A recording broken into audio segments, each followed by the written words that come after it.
दोस्तों जरा सोच कर देखिए, संडे का दिन हो और पूरा हफ्ता काम करने के बाद आपको एक छुट्टी मिले और आप उस छुट्टी को एंजॉय करने के लिए शहर से बाहर जाएं, जहां पर आप घूमने के लिए गए हैं, अपनी छुट्टी बनाने के लिए गए हैं। वहां पर जाते ही आपके सामने लाशों का ढेर आ जाए तो आप क्या करेंगे? बिल्कुल ऐसा ही हुआ साउथ अफ्रीका के एक पुलिस ऑफिसर के साथ। जिस जगह को उसने अपनी छुट्टी मनाने के लिए सिलेक्ट किया था, वहां पर जाकर उसने देखा कि वहां से काफी ज्यादा अजीब बदबू आ रही है। इसके अलावा उसके पास एक पुलिस डॉग भी मौजूद था और देखते ही देखते जब ये बदबू उस कुत्ते ने सूंघी तो वो फटाक से उन लाशों के ढेर के पास जा पहुंचता है। और जब उस कुत्ते का पीछा करते करते पुलिस ऑफिसर उन लाशों के पास पहुंचा तो पहले तो उसे भी समझ में नहीं आया कि यार इतनी सारी लाशें यहाँ पर कैसे आई।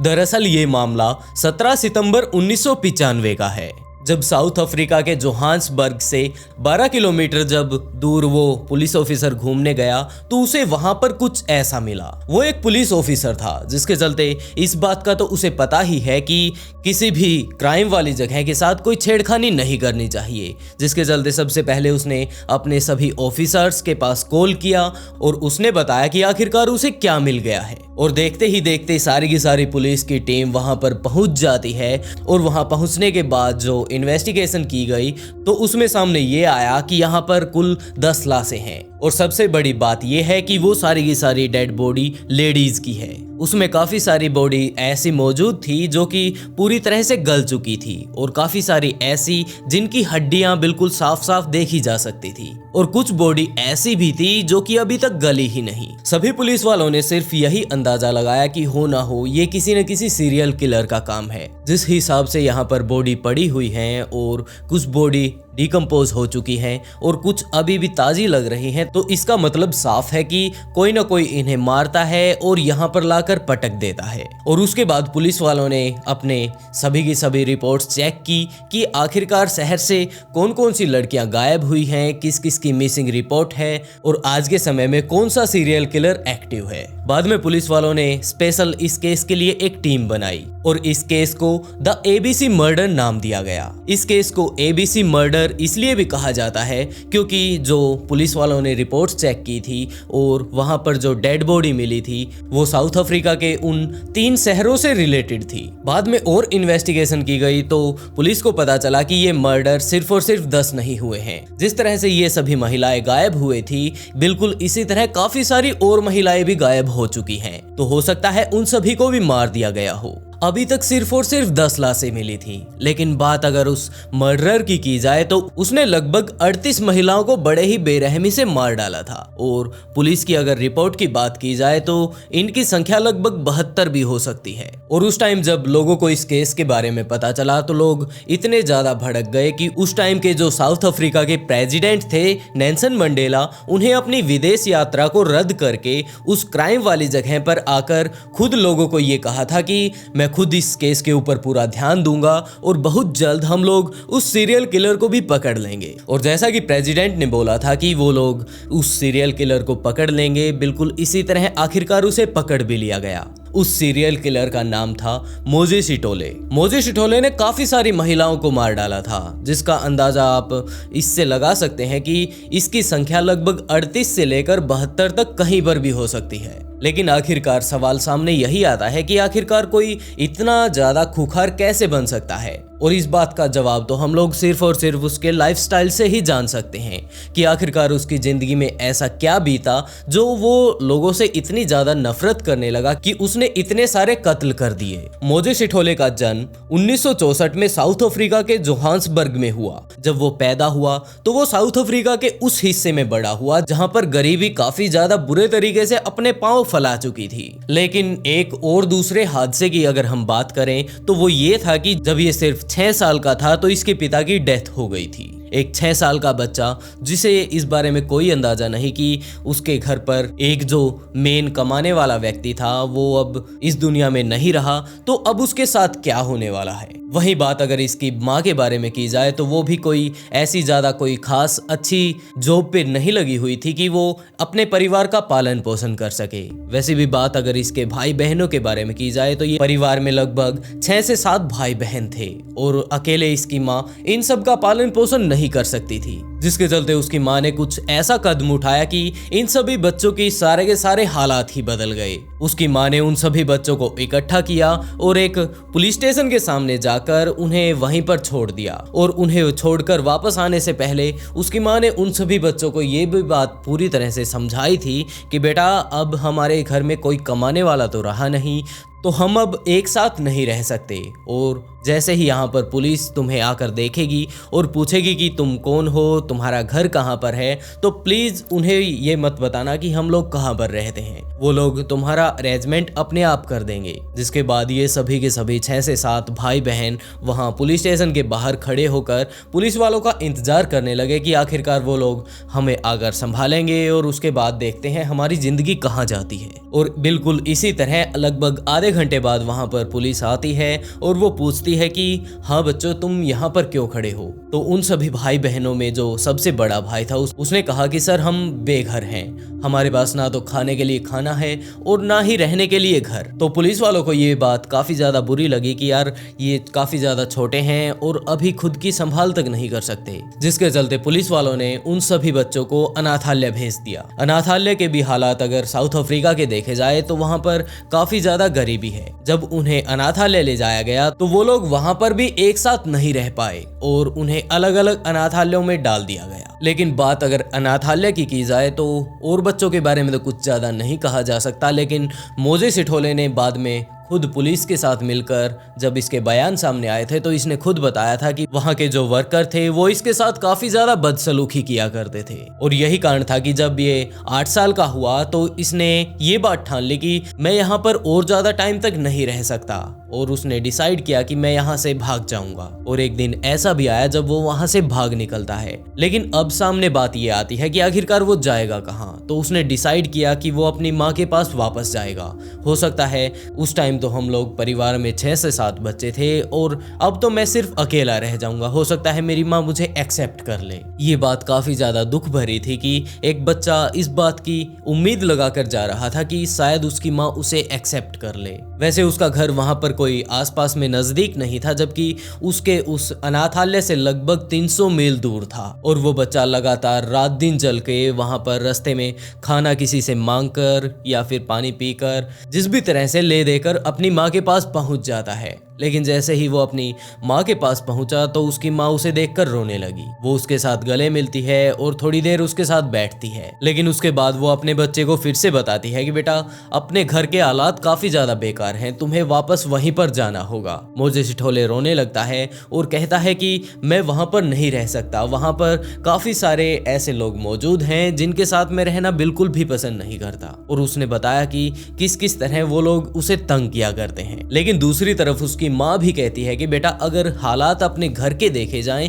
तो ये भी काफी ज्यादा बदतर हैं, इससे अच्छा तो तुम वहीं पर रहो, कम से कम तुम्हें पेट भर खाना तो मिलेगा। और उसकी माँ अनाथालय में फोन करके अनाथालय वालों को बताती है कि आपका बच्चा यहाँ पर आ गया है, प्लीज आप इसे ले जाइए। लेकिन जैसे जैसे वो 10 साल का होता है तो वो अभी भी इस बात से काफी ज्यादा परेशान था कि अनाथालय में उसके साथ काफी ज्यादा मिसबिहेव किया जाता है। और इसी बात के चलते वो जब 10 साल का होता है तो वो फिर से अनाथालय से भाग जाता है और वो अब की बार अपनी माँ के पास नहीं जबकि अपने बड़े भाई के पास जाता है। और वहां पर जाकर वो उसे बताता है कि प्लीज़ तुम मुझे कोई भी छोटा मोटा काम करवाओ या फिर कुछ भी, जो भी काम तुम बोलोगे मैं वो करने के लिए तैयार हूँ, लेकिन मैं उस अनाथालय में अपना टाइम नहीं बिता सकता। तो उसके भाई ने कहा कि हाँ ठीक है, कोई बात नहीं, अगर तुम वहाँ पर नहीं रहना चाहते तो तुम मेरे साथ यहाँ पर रह सकते हो, मैं तुम्हें कोई छोटा मोटा काम दिलवा दूंगा ताकि तुम्हें कुछ ना कुछ पैसे भी मिलते रहें। उसके बाद मोजेस इटोले अपने भाई के साथ ही रहकर वहाँ पर कोई ना कोई छोटा मोटा काम करके अपना गुजारा करने लगता है। लेकिन बात अगर इस एरिया की जाए तो ये भी पूरी तरह से गरीबी से भरा था।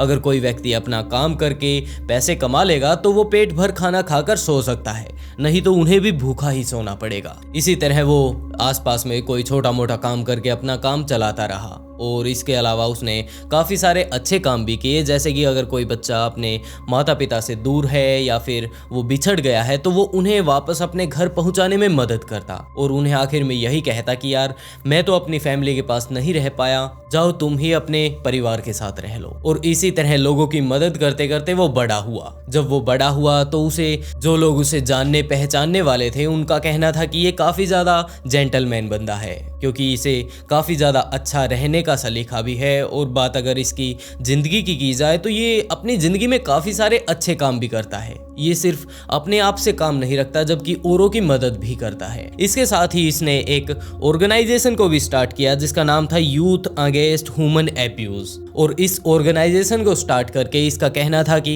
वो उन सभी चीज़ों पर ध्यान देना चाहता है जो कि एक समय में उसके ऊपर ध्यान नहीं दे पाई। वो चाहता था कि चाहे कोई बच्चा अनाथालय में हो, रोड पर भटक रहा हो, उसके साथ किसी भी तरह का कोई अन्याय नहीं होना चाहिए। इसीलिए इसने ये एसोसिएशन बनाई है। लेकिन बात अगर इसकी ऑर्गेनाइजेशन के बारे में की जाए तो ये पूरी तरह से झूठी थी, क्योंकि ये इसी के सहारे लोगों का रेप और मर्डर किया करता था। ये बात बिल्कुल साफ है कि मोजेस इटोले देखने में एकदम जेंटलमैन था, लेकिन बात अगर उसके गुस्से के बारे में की जाए तो वो काफी ज्यादा बढ़ जाया करता था। उसका गुस्सा बढ़ता भी तब था जब कोई महिला उसकी बात ना मानती या फिर उसे ऊंची आवाज में बात करती तो वो इस बात को सहन नहीं कर पाता। क्योंकि बात अगर इसके दिमागी तौर पर की जाए तो वो अभी भी महिलाओं से काफी ज्यादा नफरत करता था, क्योंकि उसकी माँ ने जो उसके साथ बचपन में किया था वो उसको लेकर अभी भी उनसे काफी ज्यादा गुस्सा था। मोजेस इटोले का मानना था कि इन महिलाओं को तो जीने का अधिकार ही नहीं है, और यही कारण था कि वो महिलाओं का रेप करके उनका कत्ल करने लगा। सबसे पहले तो उसने सिर्फ और सिर्फ महिलाओं का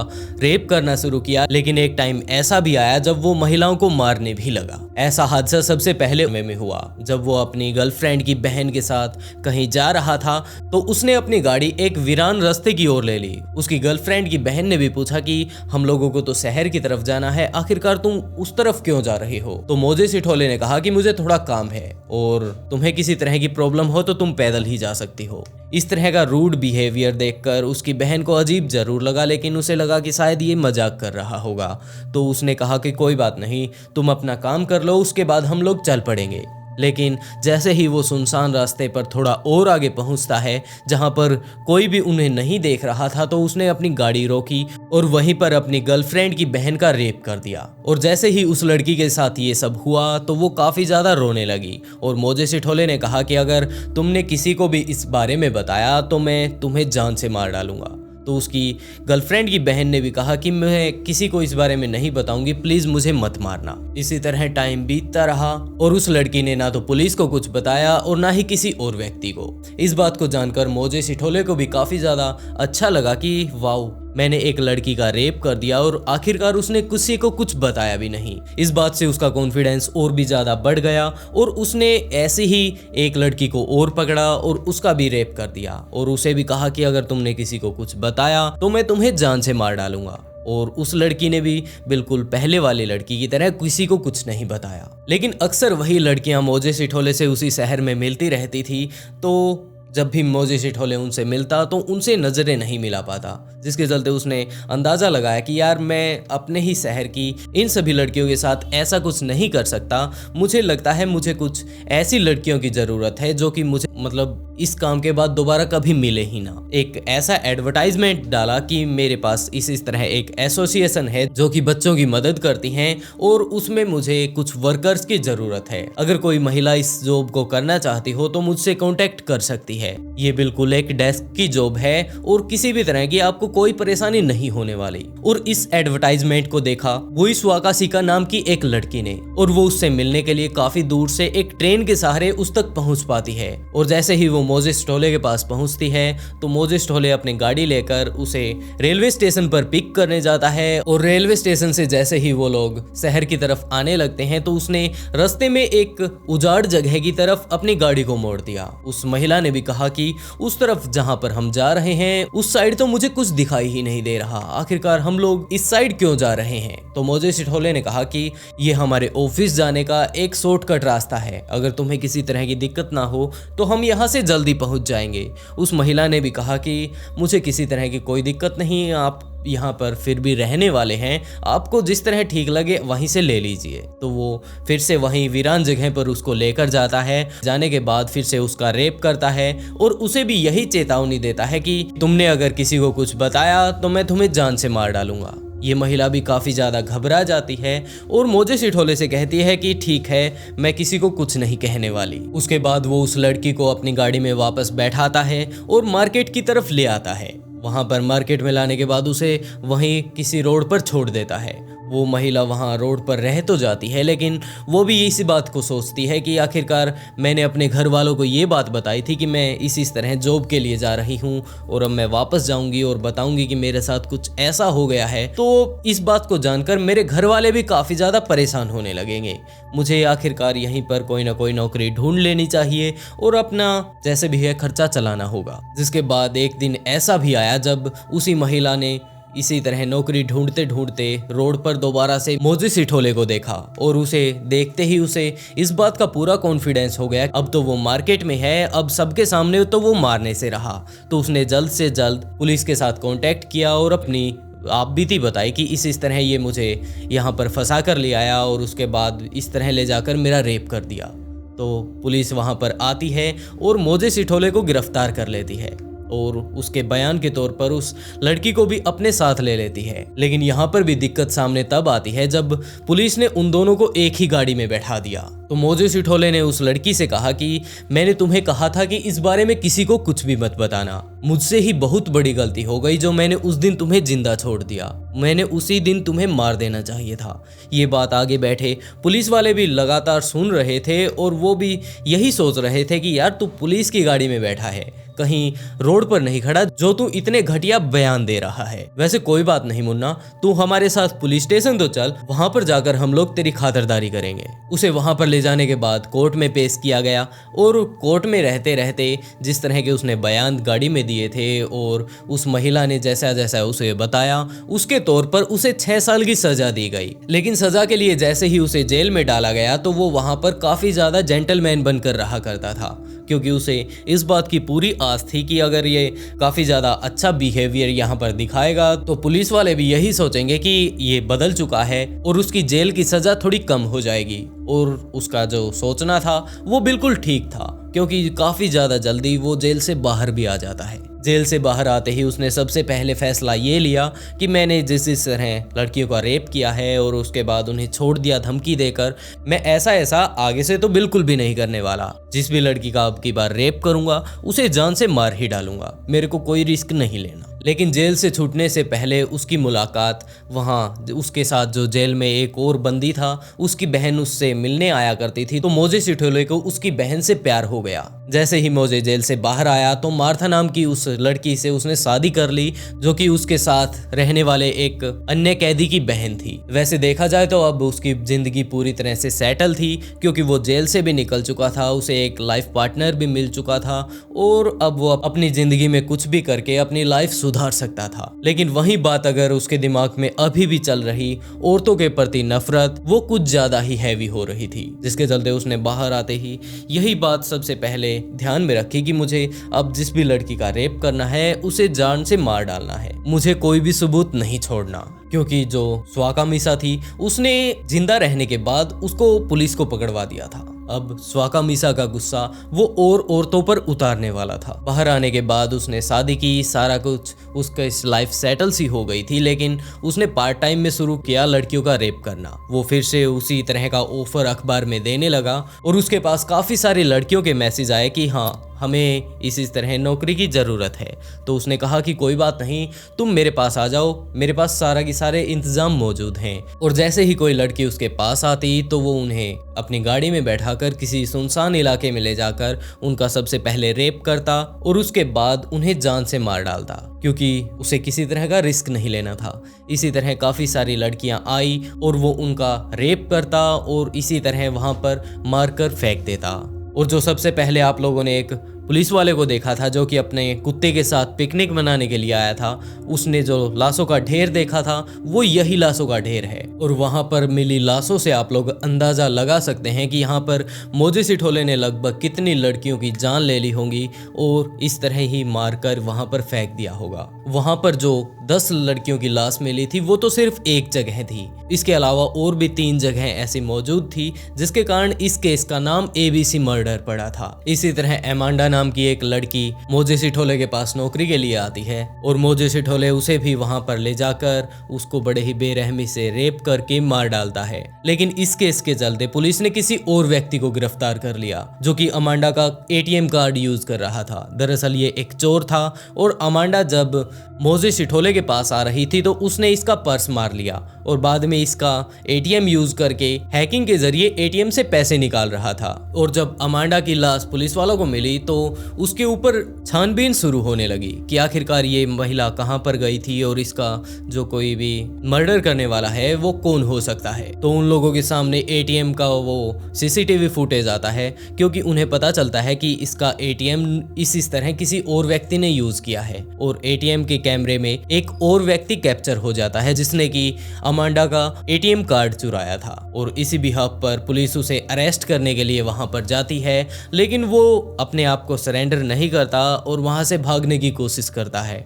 उसके पास एक गन भी मौजूद थी तो पुलिस वालों ने यही सोचा कि ये हमें गोली ना मार दे, इसके चलते उन्होंने उसे शूट कर दिया। वो तो मर गया लेकिन अभी भी पुलिस वालों को यही लग रहा था कि जितने भी कत्ल अब तक हुए थे ये सारे के सारे इसी आदमी ने चोरी चकारी करने के लिए किए होंगे। अब ये शूट आउट में मारा गया और ये सारे के सारे अब कत्ल भी बंद हो जाएंगे। लेकिन वही बात अगर मोजेस इटोले के बारे में की जाए तो वो तो अभी भी जिंदा था और वो लगातार इसी तरह कत्ल कर रहा था। लेकिन इस बारे में प्रेस और मीडिया पूरी अच्छे तरीके से जानती थी क्योंकि मर्डर अभी भी चल रहे थे और यही कारण था कि प्रेस मीडिया पुलिस को समझाने की कोशिश कर रही थी कि कत्ल अभी भी हो रहे हैं, आप लोगों ने किसी गलत बंदे को मार दिया है। लेकिन मोजेस इटोले अभी भी महिलाओं से काफी ज्यादा नफरत करता था। तो एक दिन ऐसा भी आया जब उसका अपनी वाइफ से ही झगड़ा हो गया। वैसे अभी तक उसकी एक बच्ची हो चुकी थी जो कि लगभग 5-6 महीने की थी। उसने अपनी वाइफ के साथ एक दिन झगड़ा किया और बात इतनी ज्यादा बढ़ गई कि उन दोनों के बीच तलाक की नौबत आ गई, जिसके बाद वो दोनों अलग हो गए। और अलग होते ही क्या था, मोजेस इटोले के पास तो रहने के लिए घर ही नहीं था। डिवोर्स के बाद उसे उसकी पत्नी ने घर से निकाल दिया और वो इसी तरह रोड पर अपना टाइम बिताने लगा। अब ये मर्डर और ज्यादा बढ़ने लगते हैं क्योंकि मोजेस इटोले अब अपने घर से भी पूरी तरह से फ्री था और बात अगर दिन रात की देखे जाए तो वो तो सिर्फ और सिर्फ रहने के लिए घर ढूंढ रहा था। वो कभी तो किसी रेलवे स्टेशन पर सो जाता तो कभी कहीं पर। मर्डर अभी भी हो रहे थे और प्रेस भी इस बात को लेकर काफी ज्यादा एक्टिव थी कि जो पुलिस ने पिछली बार बंदा मारा था वो एक इनोसेंट बंदा था। मर्डर तो अभी भी हो रहे हैं और इसी बात को लेकर पुलिस के ऊपर भी पूरी तरह से प्रेशर बना हुआ था कि इस किलर को पकड़ो। उसने अब तक न जाने कितने सारे मर्डर कर दिए थे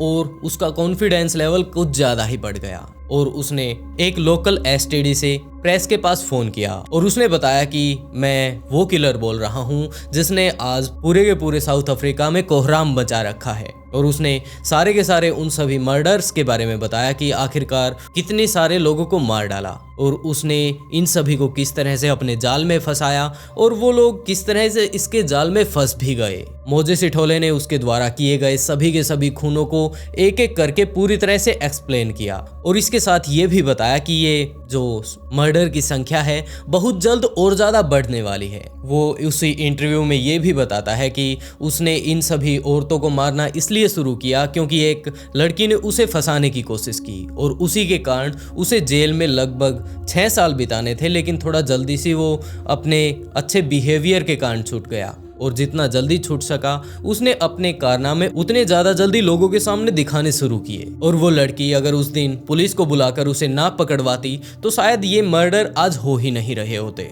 वो बात उस टाइम स्वाका मीसा के बारे में कर रहा था जिसने सबसे पहले पुलिस को बुलाकर उसके बारे में बताया था कि सर इसने मेरा इस तरह रेप किया और बाद में मुझे धमकाकर इस तरह रोड पर छोड़ दिया। ये बात प्रेस वालों को भी काफी ज्यादा अजीब लग रही थी कि यार तुमने किसी का रेप किया और वो अब किसी को बताए भी ना, ये तुम्हारा मामला काफी ज्यादा अजीब है। सबसे पहले तो पुलिस वालों को इस बात पर विश्वास नहीं हुआ और उसने मोजेस इटोले से कहा कि अगर तुम सच में ही वो रेपिस्ट और वो किलर हो तो इसके बारे में ऐसा कुछ बताओ जो पूरी दुनिया ना जानती हो, ये सब तो हम भी जानते हैं। तो मोजेस इटोले ने प्रेस वालों को उस जगह के बारे में भी बताया जो कि अभी तक पुलिस वालों ने नहीं ढूंढी थी और वहां पर भी काफी सारी डेड बॉडी मौजूद। ये इंटरव्यू काफी ज्यादा लंबा चला और उसने अपनी सभी बातों को पूरे के पूरे एक्सप्लेनेशन के साथ बताया और प्रेस वालों ने ये सभी की सभी बातें पुलिस वालों को भी बता रखी थी कि इस तरह एक ऐसा व्यक्ति हमसे बातें कर रहा है जो कि वो किलर होने की क्लेम कर रहा है, जिसने इतनी सारी लड़कियों को मार दिया है। पुलिस वाले भी इस सभी चीज़ों को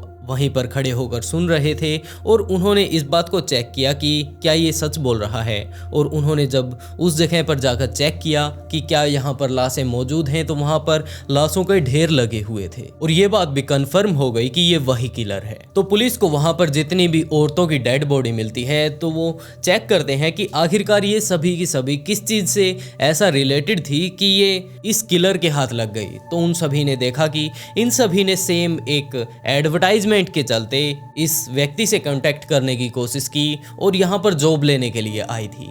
ये इस शहर की नहीं जबकि किसी और शहर की है। और जब पुलिस ने और ज़्यादा छानबीन की और उस ऑर्गेनाइजेशन के बारे में जानने की कोशिश की जिससे इन्हें ये सभी जॉब के ऑफर आए थे, तो उन सभी का करता धरता मोजे सिठोले निकला। और पुलिस ने यह भी चेक किया कि मोजे सिठोले आज से पहले भी जेल जा चुका है और एक लड़की ने इसके ऊपर क्लेम किया था कि इसने इस तरह उसका रेप किया और बाद में ये बात सच भी साबित हुई, जिसके चलते उसे 6 साल के लिए जेल जाना पड़ा था। और ये बात उसने इंटरव्यू में भी बताई थी कि अगर वो लड़की इस तरह अगर मुझे नहीं पकड़वाती तो शायद मैं आज इतना बड़ा सीरियल किलर ना बनता। अब मैंने सिर्फ और सिर्फ अपने गुनाह छुपाने के लिए इस तरह लोगों को मारना शुरू किया था। जिस नंबर से उन्हें कॉल आया था और ये सारी की सारी एसोसिएशन जिसकी भी है, ये सारे के सारे क्लू मिलाने के बाद आखिरकार वो लोग मोजे सिठोले के पास पहुंच जाते हैं, लेकिन वो वहां पर नहीं था। जिसके बाद वो लोग उसका एक फ़ोटो का इंतज़ाम करते हैं और पूरे के पूरे साउथ अफ्रीका के अखबारों में उसका फ़ोटो लगवा देते हैं कि ये एक इस तरह का किलर है जिसने अब लगभग पिछले 2 सालों से बड़े ही बुरे तरीके से पूरे साउथ अफ्रीका में आतंक फैला रखा था। तो प्लीज़ अगर आप लोग इसे देखते हैं तो हमसे कांटेक्ट जरूर करें। और वैसे आप लोग भी समझ सकते हैं कि मोजे सिठोले का अगर पूरे के पूरे देश में अगर अखबारों में फ़ोटो छप गया हो और बताया गया हो कि पिछले 2 सालों से जो कांड इसने रचे हैं जिससे पूरा का पूरा देश हिला हुआ था, वो बंदा ये है, तो आखिरकार वो बच कैसे सकता है। और जब ये न्यूज़ खुद मोजे सिठोले ने पढ़ी तो वो पूरी तरह से अंडरग्राउंड हो गया और उसने छुपते छुपाते अपने उसी भाई के पास कॉल किया जब वो 10 साल का था और उसके पास काम मांगने के लिए आया था। अभी भी उसका भाई एक फैक्ट्री में काम कर रहा था। तो उसने कहा कि बताओ अब मैं तुम्हारी क्या मदद कर सकता हूँ। मोजे सिठोले ने कहा कि मुझे एक गन चाहिए मेरी खुद की सेफ्टी के लिए, मैं किसी को मारना नहीं चाहता। तो उसके भाई ने भी कहा कि बंदूक ऐसे ही नहीं मिल जाती, मैं उसका जुगाड़ करने की कोशिश करता हूँ और रुको मैं तुम्हें शाम तक फ़ोन करता हूँ। और शाम को मोजे सिठोले के भाई का फ़ोन आता है और वो कहता है कि हाँ बंदूक का जुगाड़ हो गया है, लेकिन तुम्हें उसे मेरी फैक्ट्री से ही लेकर जाना होगा। तो वो कहता है कि हाँ मुझे कोई दिक्कत नहीं, मैं आ जाऊंगा। लेकिन वही बात अगर मोजे सिठोले के भाई के बारे में की जाए तो उसने ये सभी की सभी बातें जाकर पुलिस को बता दी कि जनाब इस तरह वो मेरा भाई है और उसका मेरे पास फ़ोन आया था कि इस तरह मुझे एक बंदूक की ज़रूरत है। तो पुलिस वालों ने कहा कि थैंक यू, आपने इस तरह आकर ये सभी बातें मुझे बताई। तो अब ये बताइए कि वो आने वाला कब है। तो उसने बताया कि वो शाम को आएगा। तो पुलिस ने भी बिना किसी देरी के अपने एक पुलिस ऑफिसर को उस फैक्ट्री के गार्ड के तौर पर वहां पर खड़ा कर दिया। लेकिन जैसे ही मोजे सिठोले वहां पर आता है और उस गार्ड के रिएक्शन देखता है तो उसे इस बात का शक हो जाता है कि हो ना हो यहाँ पर पुलिस ही उसका इंतजार कर रही है। और वो जैसे ही उस गार्ड के पास पहुंचने वाला था उससे पहले ही वापस हो लेता है। और गार्ड की ड्रेस में खड़ा वो पुलिस वाला उससे पूछता है कि हाँ तुम वापस क्यों जा रहे हो, तुम तो अंदर जाना चाहते थे ना। मोजे सिठोले ने कहा कि कुछ नहीं, मैं गलती से यहाँ पर आ गया था। पुलिस वाला उसे भागकर पकड़ने की कोशिश करता है लेकिन मोजे सिठोले उससे पहले ही वहां से भागने लगता है। लेकिन पुलिस वाला नहीं चाहता था कि इतना बड़ा किलर उसके हाथ से निकल जाए, तो उसने अपनी गन निकालकर उसके पैर पर और उसके पेट में 2 गोलियां मार दी। इससे मोजे सिठोले मरा तो नहीं लेकिन इंजर्ड पूरी तरह से हो चुका था, जिसके चलते वो भाग नहीं पाया। और कुछ ही देर बाद वहां पर एक एम्बुलेंस को बुलाया गया और मोजे सिठोले को हॉस्पिटल पहुंचाया। 2 दिन हॉस्पिटल में रहने के बाद मोजे सिठोले लगभग ठीक हो चुका था तो उसे कोर्ट बुलाया गया। कोर्ट ने भी यही फैसला किया कि सबसे पहले ले जाकर इससे ये बात पक्की करो कि इसने मारा कितने लोगों को है, उसके बाद ही इसे सजा सुनाई जाएगी। वहां उसे रिमांड के तौर पर पुलिस स्टेशन ले जाया गया और वहां पर ले जाने के बाद उससे पूछताछ करनी शुरू की। उससे बात करते समय मोजे सिठोले ने किसी को कुछ नहीं बताया। उसने सिर्फ और सिर्फ उसने एक ही बात बार बार दोहराई कि मैं सिर्फ और सिर्फ फीमेल पुलिस ऑफिसर से बात करूंगा। लेडी को लाया गया और उसके आते ही मोजेस इटोले ने उसे बताया कि हाँ, मैंने लगभग 10 महिलाओं का कत्ल किया है। लेकिन जैसे ही उसने और ज़्यादा बातें करनी शुरू की तो उसने पूरा का पूरा एक्सप्लेनेशन बताया कि मैंने इस तरह उसे भी मारा, इस तरह इतनी दूर से एक महिला आई थी, मैंने उसे भी मारा। और इसी तरह लगातार चलते चलते ये बात प्रूव हुई। इसने 10 नहीं जबकि 38 महिलाएं तो वो थी जिसका पूरा का पूरा प्रूफ मिल चुका था। और इसके अलावा भी मोजेस इटोले का कहना है कि काफ़ी सारी और भी महिलाएं थी, ये पूरी नहीं है। तो जब अंदाज़ा लगाया गया तो लगभग 72 महिलाएं ऐसी मौजूद थी जो कि उसने बड़े ही बेरहमी से मार डाली। लेकिन प्रूव सिर्फ और सिर्फ 38 महिलाओं का हो पाया, जिसके चलते कोर्ट ने इसे गिल्टी पाते हुए 2410 साल की सजा हुई। और वहीं बात अगर पैरोल की जाए, अगर इसे पैरोल पर बाहर जाना हो तो ये 930 साल बाद ही पैरोल ले पाएगा। बात अगर साफ साफ की जाए तो इसने काम तो इतने ज्यादा खतरनाक किए थे कि इतने साल तक इसे जेल में रहना चाहिए। लेकिन मुझे नहीं लगता कि ये अपनी पूरी की पूरी सजा काटकर बाहर निकल पाएगा। वैसे दोस्तों आज के लिए बस इतना ही। और आप लोग अगर इस केस से रिलेटेड रियल फुटेज देखना चाहते हैं तो आप मुझे इंस्टाग्राम पर मैसेज कर सकते हैं, क्योंकि यहाँ पर कम्युनिटी गाइडलाइंस के कारण मैं आप लोगों को वो सब नहीं दिखा सकता। दोस्तों आज के लिए बस इतना ही। बहुत जल्द मिलते हैं एक नई वीडियो के साथ।